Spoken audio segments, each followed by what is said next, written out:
Ils ont eu donc des Congolais par la corruption, ceci, cela. Ils l'ont fait marier à la sœur de James, à une Tutsi, directement. Il a abandonné sa femme à Kinshasa. Oui, il a abandonné sa femme à Kinshasa avec les enfants. Vous voyez encore le problème avec les Congolais. C'est grave. Il nous laisse beaucoup de problèmes. Il est là et maintenant il crie qu'il veut venir. Hein?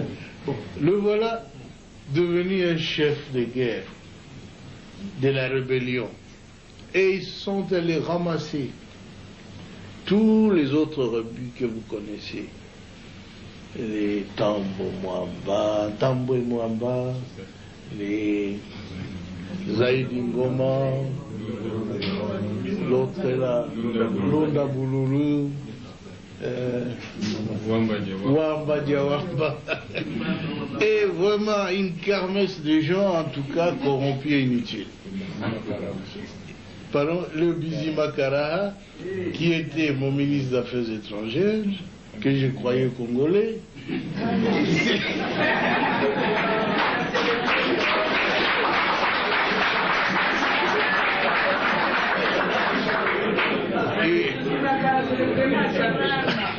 à ma très grande surprise, quand j'avais demandé à cette armée de se retirer, et avait déjà fermé des valises, ils disent, leur armée se retire, ils se sentent en insécurité. Je dis, mais non, votre armée reste. C'est l'armée rwandaise qui se retire. C'est pas la vôtre. Mais ils ont disparu. Et j'ai compris qu'ils n'étaient pas congolais alors. Parce que l'armée qui s'est retirée était rwandaise. Ah oui. Un ministre congolais, un ministre d'État a disparu. Un ministre des Affaires étrangères a disparu. J'ai dit, nous étions infiltrés alors. Infiltrés au sommet de l'État. Alors ainsi on aura pu découvrir des documents où Kagame dirigeait ces gens-là, où il complotait pour que les Tutsis prennent la tête de ce grand pays qui n'est pas le leur. Alors ça en est trop, hein.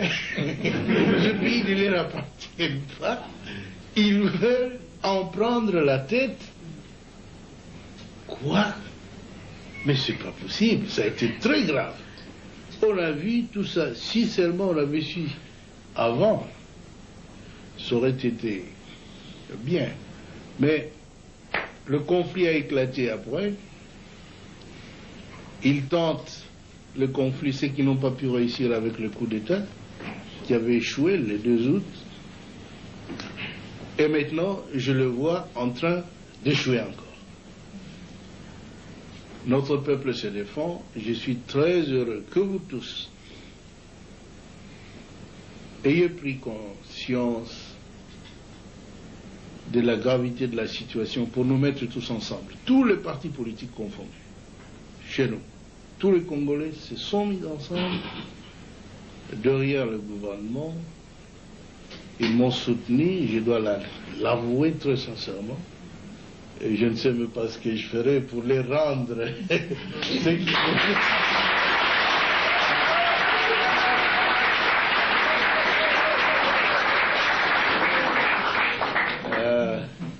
Mais ce que je dois vous assurer, c'est que je suis un soldat du peuple et je ferai mon devoir jusqu'à mon dernier jour. Je veux que mon pays soit totalement libre et en tout cas un pays moderne qui se développe, où sur le plan social nos villages doivent être transformés parce que tout le monde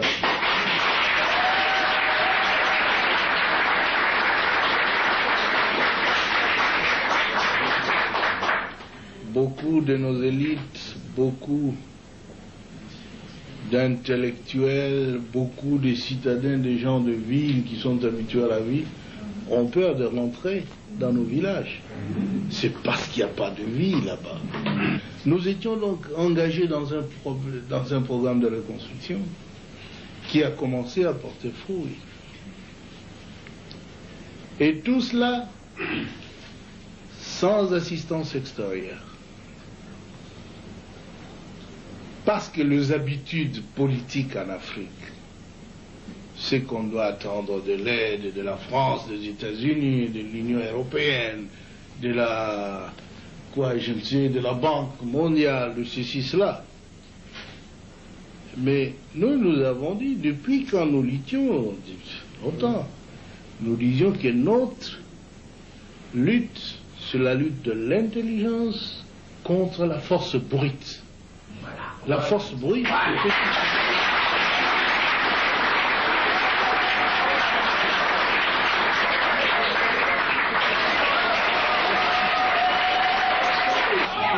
nous disions alors dans un des congrès au Maquis où il a participé en 1976 que parce que nous avons tout dans notre pays, nous ne pouvons même pas les demander de l'assistance de l'Europe. Il faut utiliser l'intelligentsia nationale.